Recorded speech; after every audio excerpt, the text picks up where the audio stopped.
saya perwakilan dari kelompok 7 akan menyampaikan hasil diskusi kelompok kami pada mata kuliah Pendidikan Pancasila yang membahas tentang pengaruh teknologi AI terhadap perilaku belajar remaja. Sebelum itu, izinkan kami untuk memperkenalkan diri kami terlebih dahulu. Halo semua, perkenalkan nama saya Rian Cahyoartanto. Saya dari Offering G1, mata kuliah Pendidikan Pancasila, dosen pengampu Ibu Luciana Margaret Tijau. Hai semuanya, perkenalkan nama saya Mari Alfiwan. Saya dari Offering G1, mata kuliah Pendidikan Pancasila, dosen pengampu Ibu Luciana Margaret Tijau.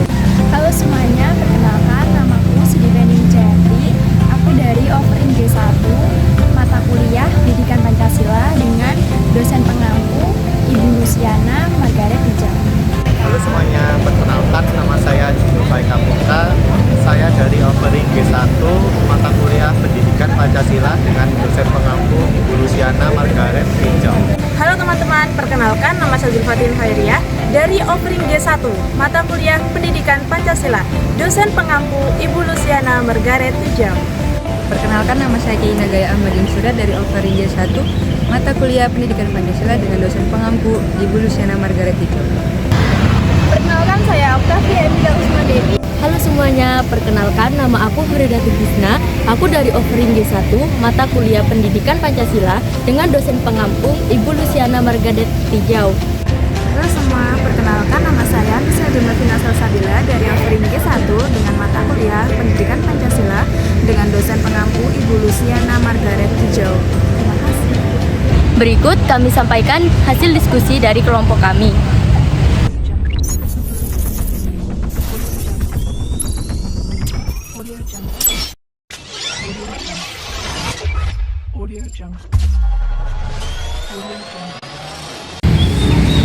Pengaruh teknologi AI terhadap perilaku belajar remaja dapat dilihat dari beberapa aspek. AI memungkinkan pembelajaran yang dipersonalisasi, di mana materi dan kecepatan belajar dapat disesuaikan dengan kebutuhan individu. Nah, dengan adanya AI, remaja dapat dengan mudah untuk mengakses berbagai sumber informasi dan materi pembelajaran, sehingga mendorong untuk lebih aktif dalam mencari pengetahuan dan memperluas wawasan. Namun, di sisi lain, ketergantungan berlebihan pada teknologi AI itu dapat mengurangi kemampuan berpikir kritis dan analitis, serta dapat mengurangi interaksi sosial di dunia nyata. Sehingga pengaruh teknologi AI pada perilaku belajar remaja itu sangat kompleks dengan potensi positif dan negatif yang perlu diperhatikan. Pengertian AI secara umum, AI atau kecerdasan buatan adalah teknologi yang dirancang untuk membuat sistem komputer yang mampu meningkatkan kemampuan intelektual manusia seperti berpikir, belajar, dan mengatasi masalah. AI juga dapat menganalisis data dengan cepat, meningkatkan efisiensi di berbagai bidang seperti bidang industri, bidang kesehatan, dan bidang pendidikan. AI juga dapat mengotomatisasi tugas-tugas. AI atau kecerdasan buatan adalah simulasi kecerdasan manusia yang dimodelkan pada mesin dan diprogramkan agar seperti manusia. Sedangkan menurut MacLeod dan Scale, kecerdasan buatan adalah penyediaan mesin seperti komputer yang menunjukkan perilaku yang diklaim cerdas seolah-olah itu manusia. Dengan kata lain, AI adalah sistem yang mampu melakukan pekerjaan yang biasanya membutuhkan kecerdasan serta tenaga manusia untuk menyelesaikan pekerjaan tersebut. Baik, selanjutnya saya akan menjelaskan terkait dampak positif penggunaan AI. AI sebagai kecerdasan buatan yang memiliki banyak sekali potensi dan berdampak positif bagi para pengguna, di antaranya yaitu yang pertama membantu menyelesaikan suatu masalah, yang kedua yaitu meningkatkan produktivitas dan efisiensi, yang ketiga yaitu membantu menganalisis data secara cepat dan akurat, dan yang terakhir yaitu dapat menjadi asisten virtual pembelajaran. AI sebagai kecerdasan teknologi buatan selain mempunyai dampak yang positif, AI juga mempunyai dampak yang negatif. Yang pertama yaitu ketergantungan terlalu besar. Yang kedua yaitu pengangguran struktural akibat dari pergantian pekerjaan manusia yang digantikan oleh AI. Yang ketiga yaitu privasi dan keamanan. Yang keempat, risiko keamanan dan keselamatan sistem. Yang terakhir yaitu kesulitan dalam penjelasan keputusan. Sebagai contoh kasus yang pada waktu lalu sering diperbincangkan, yaitu dugaan peserta SIMA UI melakukan kecurangan dalam mengerjakan tes seleksi yang dilakukan secara online dengan menggunakan AI.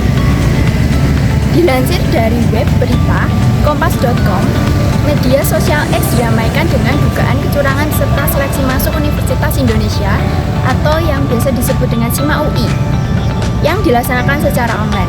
Pasalnya, ada peserta yang diduga menggunakan kecerdasan buatan atau AI ini untuk mengerjakan soal-soal tes tersebut.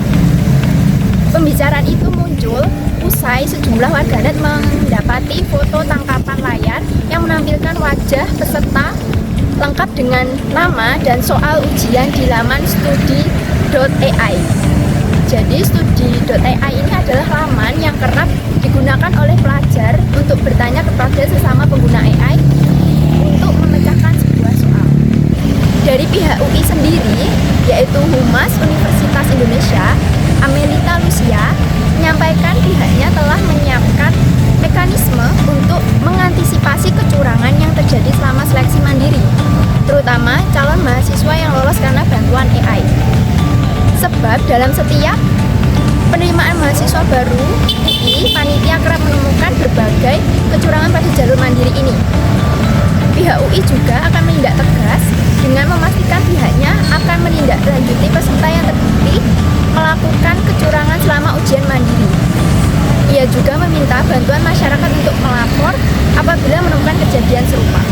Dapat dilihat daripada akun X, yaitu akun resmi Badan Kelengkapan MBA UI Unsur Mahasiswa 2024, bahwa sebagai langkah preventif untuk mengurangi potensi kecurangan, UI menyetujui hal yang direkomendasikan MBA UI UM untuk tidak lagi mengadakan ujian secara online.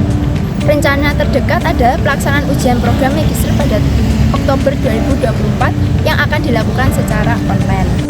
Baik, di sini saya akan memberikan beberapa solusi terkait untuk meminimalisir penyalahgunaan AI. Yang pertama, menetapkan kebijakan regulasi dalam penggunaan AI. Yang kedua, masyarakat harus mengetahui etika pengembangan dari AI. Yang dimaksud etika di sini adalah bagaimana memastikan bahwa teknologi itu digunakan dengan baik. Yang ketiga, adanya transparansi data dalam data apa saja yang digunakan AI. Yang keempat, yaitu meningkatkan kesadaran masyarakat terkait penyalahgunaan AI.